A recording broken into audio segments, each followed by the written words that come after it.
Sa gitna ng lungsod, matatagpuan ang isang grocery store. Punong-puno ng misteryo at eksklusibo para sa pinakamalalakas na nilalang.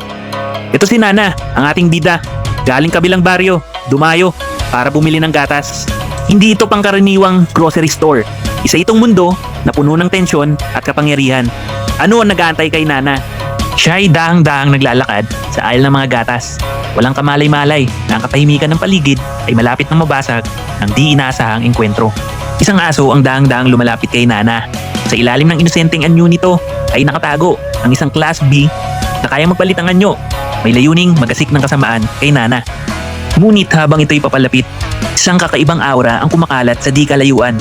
Ang simpleng aisle ay napuno ng tensyon at ramdam na ramdam ang paparating na panganib. Ang Class B na halimaw na ito, na dati punong-puno ng tapang at kasamaan, ay mistulang naging tuta sa takot sa presensyang ito. Mula sa anino, biglang lumitaw ang isang matandang lalaki. Sa gitna ng tahimik niyang anyo, nakatago ang isang sikreto. Siya ay Class S, isa sa pinakamalakas at mapanganib na nilalang sa lungsod na ito. Agad na naramdaman ni Nana ang paparating na panganib. Ramdam niya ang bawat hibla ng katawan, ang tindi at delikado ng taong ito. Ang presensya na hindi basta-basta matitinag. Nagsimula ng laban. Nagbanggaan ng cart na puno ng kapangyarihan na parang kidlat sa bilis at lakas. Parang slow motion ang lahat. Sa loob ng isang segundo, tila isang daang galaw ang nabitawan ng dalawa. Pag-ikot ng cart, pagtilapon ng mga pinamili, ang bawat anino at hibla ng enerhiya na sumasabog sa paligid.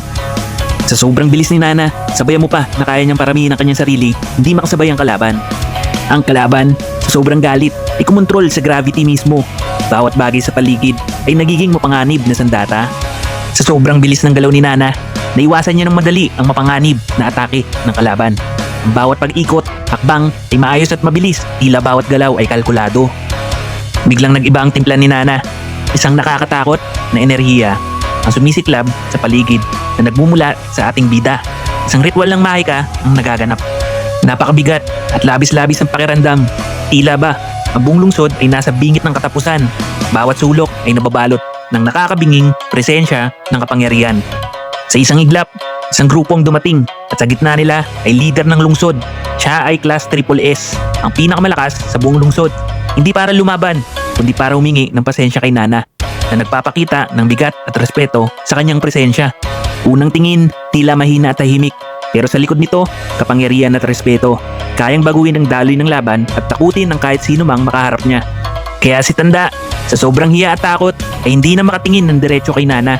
Parang naipit siya sa sarili niyang katawan, di makagalaw sa nasaksiyan niyang nakakamanghang lakas. Sa huli, ang ating bida tumawa na lang na parang walang nangyari. Upang humupa ang tensyon, ang ating bida nagpa siya, huwag na lang bumili at umalis na lang. Ang leader ng lungsod nag-offer na lang ng special delivery para sa pasasalamat.